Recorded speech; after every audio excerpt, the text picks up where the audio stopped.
I really, really do want to know who you all are, because through the years, like I didn't know, Linda, that was you he went with.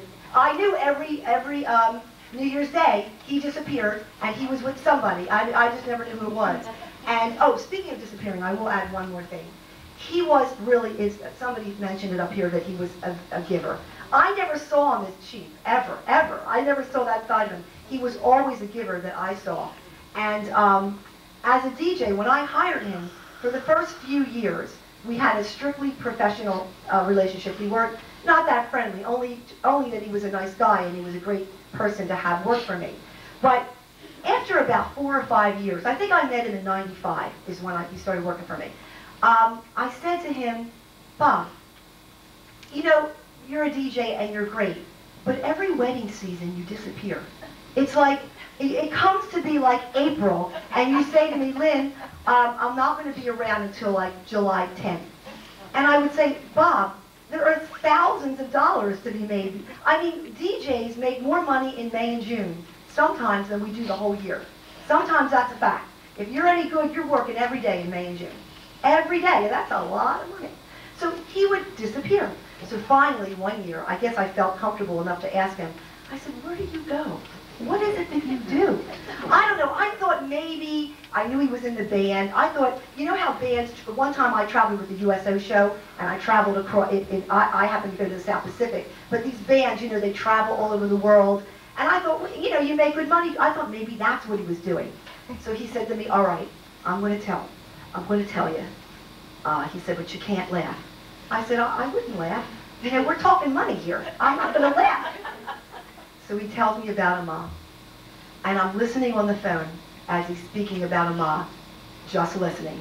And I'm thinking, he's a Catholic boy. That's what I thought. I didn't know anything different. And he told me the story of this woman. So I said, all right, I have to meet her, because somebody that you are giving up all this for, I have to meet. And I did. I eventually did, and that's where I met a lot of the people that are here today. And she really is quite a person. And you know, I don't know what the real truth is. I don't know that any of us really do. But he certainly felt that she was the real deal. And he loved her, and he loved the cause, whatever the cause was. And he gave up a lot. So every year after that, I just had to find other DJs to do my weddings. And even up until this year, honestly, this year, he was sick for a while. And as Minnie had said, I thought he was fine. I thought he was in recession and everything was well. And but he said he wasn't going to go on tour this year. And I went, oh great, you'll do some weddings? You mean you can work this year? He says, yeah, I think I will.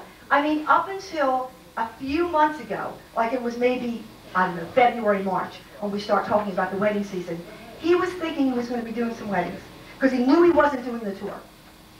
So it was, you know, I was very, you know, up until a week before he went into hospice eventually, and up until the moment that he went in, and maybe even that first week, I really did think he was going to snap out of it and be, you know, be Bob again, cha-cha-y, you know, because people liked him. Everybody complimented him always on every job, and so I know I went over my limit here, but I do love him, and I can't wait to see him again. And I want to know who you all are.